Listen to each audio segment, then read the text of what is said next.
Alô, meus amigos, minhas amigas, você está na companhia do programa A Esperança Viva. Um prazer muito grande estar aqui novamente com vocês, para nós podermos estar conversando, falando a respeito de um assunto muito importante na nossa vida e sempre estar participando dos nossos pensamentos, participando das nossas atividades e de alguma forma, muitas vezes, até nos incomodando, e por isso é um assunto que nós devemos estar sempre levando a sério, porque é o assunto que Jesus Cristo, nosso Senhor, Filho de Deus, veio aqui resolver para nós. Ele já resolveu e nós não podemos perder a oportunidade de estarmos usufruindo dessa bênção maravilhosa, que é a certeza, convicção de vida eterna. Jesus Cristo nos dá essa convicção e nós precisamos estar sempre manifestando o nosso interesse de alcançá-la, porque essa bênção é dada pelo Senhor Jesus Cristo, é dada por Deus, é pela graça sois salvos por meio da fé. Isto não vem de vós, é dom de Deus, é presente de Deus. Não vem pelas obras para que ninguém se glorie. Portanto, é uma bênção que Deus dá para nós, mas que nós também temos que demonstrar interesse. Tudo que nos é dado, nós temos duas respostas para dar: aceitamos ou não aceitamos. Por isso, então, a, a salvação, a vida eterna, ela é dada por Deus. E por isso, então, quando é dada, nós temos que tomar uma decisão: receber ou não receber a bênção. E Jesus está sempre, então, mostrando para nós que é sempre melhor nós estarmos respondendo de uma maneira que agrada a Deus.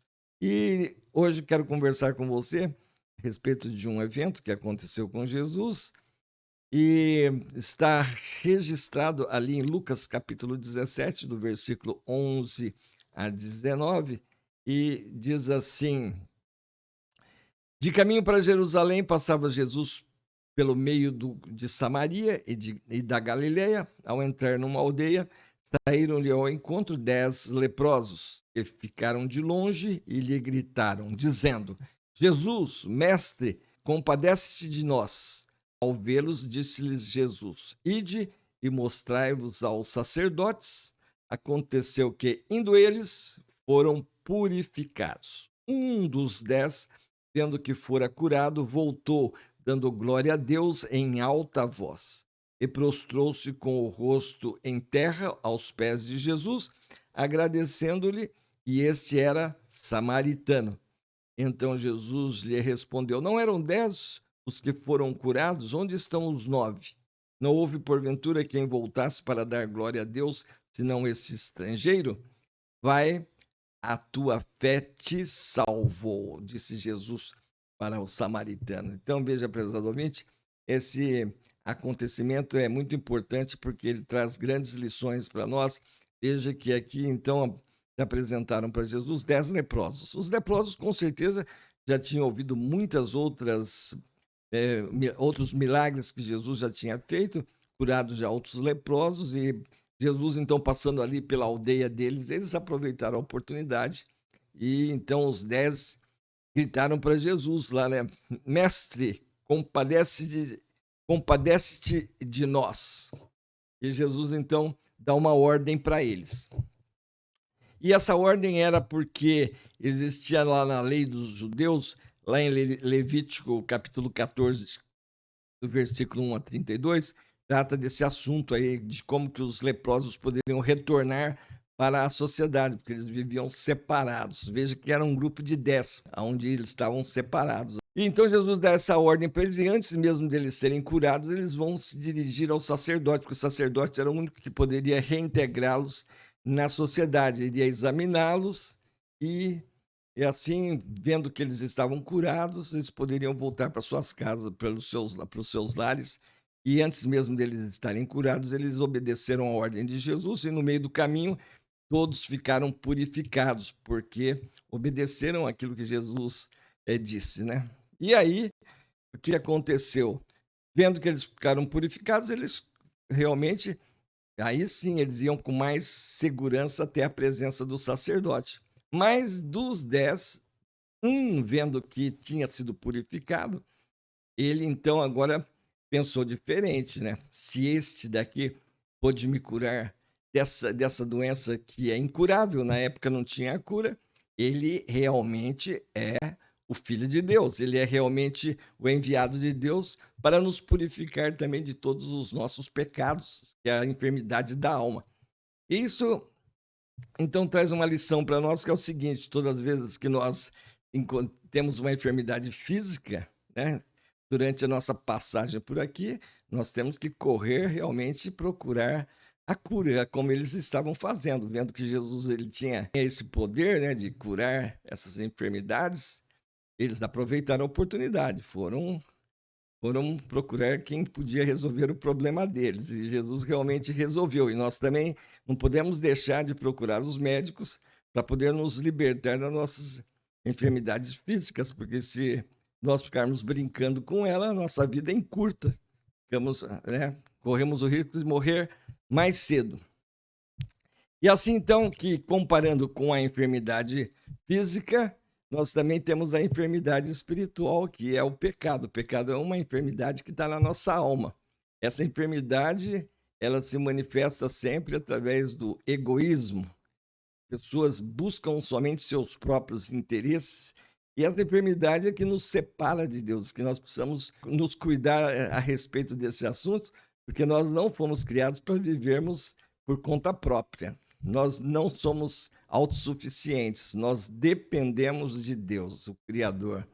E por isso, então, nós temos que remover essa enfermidade das nossas vidas para nós podermos estar alcançando a dádiva que Deus nos dá. Quando nós removemos os nossos pecados, então nós temos a reconciliação com Deus, e para remover os pecados, somente tem esse poder de removê-los, que é Jesus Cristo, Filho de Deus. O próprio Deus se fez carne, habitou entre nós e veio aqui, então, resolver esse problema, porque o pecado é uma enfermidade que nos leva a ofendermos a Deus. Nós temos prazer de desobedecer a Deus. É uma doença terrível, né?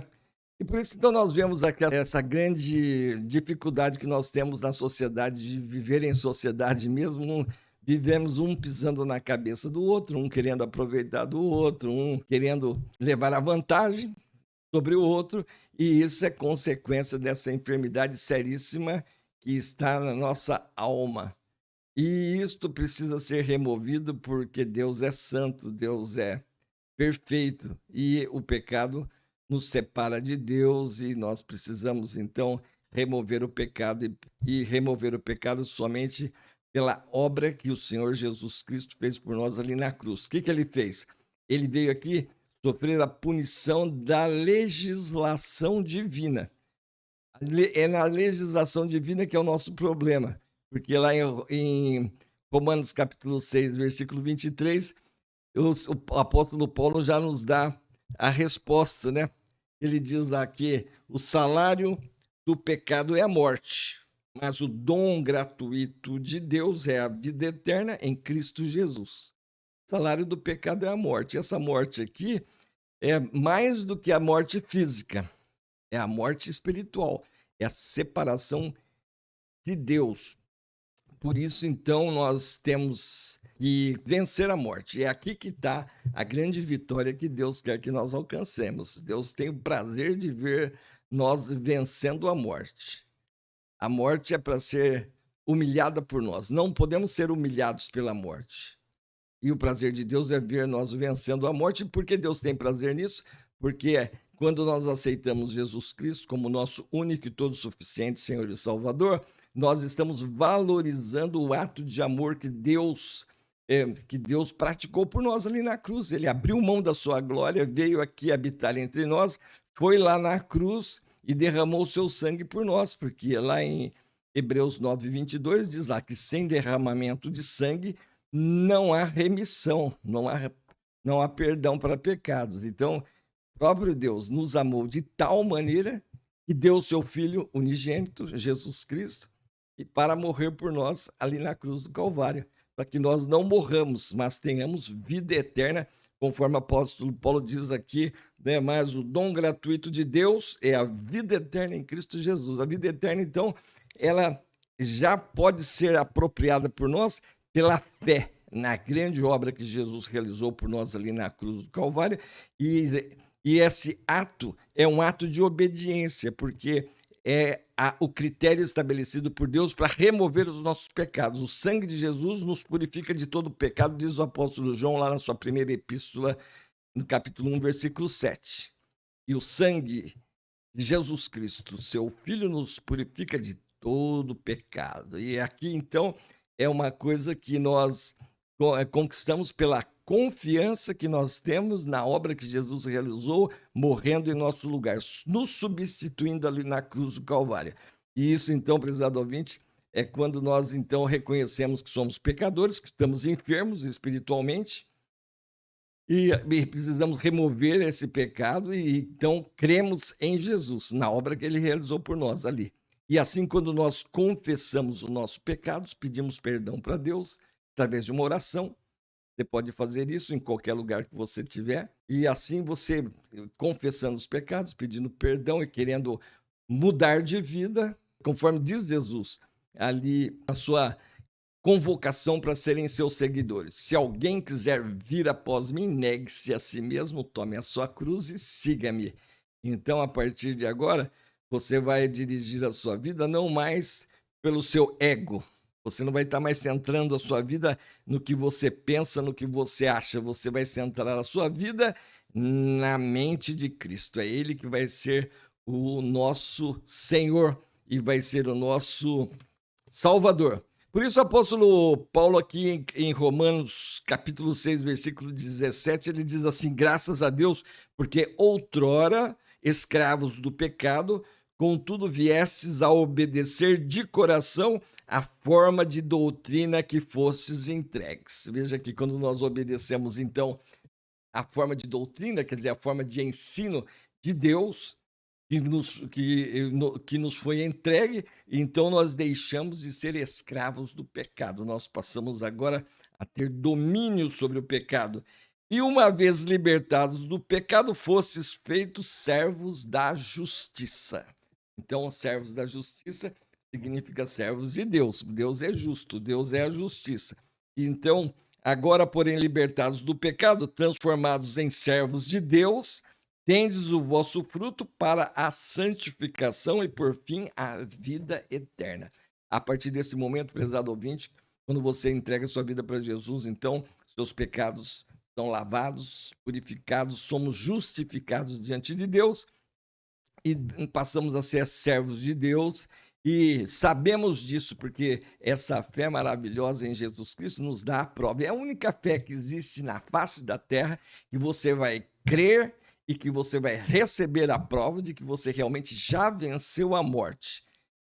Conforme Paulo diz aqui também em 2 Coríntios capítulo 1, versículos 21 e 22, ele diz assim: aquele que nos confirma convosco em Cristo e nos ungiu é Deus, que também nos selou e nos deu o penhor do Espírito, e nos deu a garantia do Espírito em nossos corações. O Espírito de Deus vai confirmar com o nosso espírito que realmente somos filhos de Deus, e aí então está a grande vitória que Deus quer que você receba, porque a partir desse momento você pode viver a sua vida aqui em paz com Deus, preparado para partir dessa vida para a eternidade com toda segurança. Esta é a vitória que Deus quer para você, prezado ouvinte. E nesse sentido, então, é que nós estamos aqui sempre conversando com você para que você já tenha essa experiência maravilhosa hoje. Nós temos que remover o pecado antes de ir embora, porque assim como fizeram ali os leprosos, né? E principalmente aquele que voltou, porque quando ele voltou crendo em Jesus, Jesus disse: vai, a tua fé te salvou. Os pecados espirituais dele haviam sido removidos, porque havia crido em Jesus. E é exatamente isso que nós precisamos experimentar hoje, para podermos viver a nossa vida em paz, e quando formos daqui para a eternidade, nós vamos com toda a segurança, porque já o Espírito de Deus confirma com o nosso espírito que somos filhos de Deus. Espero que você se inscreva aqui no nosso canal e venha sempre conversar conosco a respeito desse assunto. Deixe aí o seu gostei, não gostei, compartilhe, deixe seu comentário. E você que já conhece bem a linguagem do Evangelho, já passou pela experiência do novo nascimento, espero que você esteja nos ajudando a divulgar o programa e seja nosso sócio aqui para juntar tesouros no céu. Lembrando que quanto mais pessoas salvas no nosso país, mais Deus presente e mais Deus, então, governando o país para cuidar dos seus filhos. E ele que tem todo o poder de levar o coração do rei, não importa se o rei é de esquerda, de centro, de direita, é ele que governa e assim nos abençoa mais ricamente. Espero encontrar você no próximo programa. Até lá!